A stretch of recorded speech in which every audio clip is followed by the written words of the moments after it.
La gestione dei servizi sociali comunali e del distretto sociosanitario di Uno, con competenza su 11 comuni, in questo ultimo anno ha avuto un notevole impulso nonostante il totale rinnovamento della struttura organica. A puntualizzare ciò, dopo l'intervento e le critiche dei consiglieri comunali Amel e Lauricella relativo a possibili idee e proposte per offrire servizi sociali, è l'assessore comunale alla solidarietà sociale Giuseppe Putrone, il quale replica alle critiche sottolineando come il percorso intrapreso dall'amministrazione Zambuto nell'attivazione dei servizi è conforme al nuovo assetto giuridico sociosanitario, quale il sistema dell'accreditamento degli organismi gestori di servizi sociali, il sistema ad esempio di buoni per l'acquisto degli stessi servizi sociali, l'esecuzione di progetti per attingere a finanziamenti regionali, statali ed europei.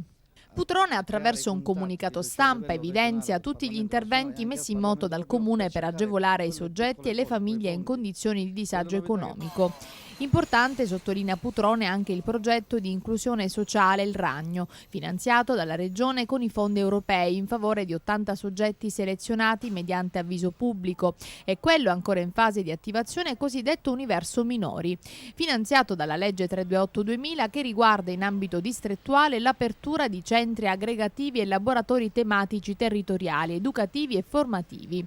E non mancano anche interventi in favore degli anziani. Ad esempio, ribadisce ancora l'assessore Putrone, per gli ultra 75 anni non autosufficienti sono state predisposte prestazioni domiciliari utilizzando finanziamenti regionali, e già si pensa anche alla creazione di una consulta cittadina degli anziani. Particolare attenzione è stata inoltre data ai disabili, agli stranieri presenti nel nostro territorio e in particolare in favore delle donne immigrate maltrattate. Insomma, interventi sintetizzati in poche righe, ma che danno, secondo Putrone, l'idea di come in pochi mesi si sia saputo dare impulso a tutte quelle attività che purtroppo avevano negli anni subito un rallentamento, creando una sorta di stallo operativo che ha condizionato anche la fattiva realizzazione dei progetti inseriti nei piani di zona del distretto sociosanitario di Uno.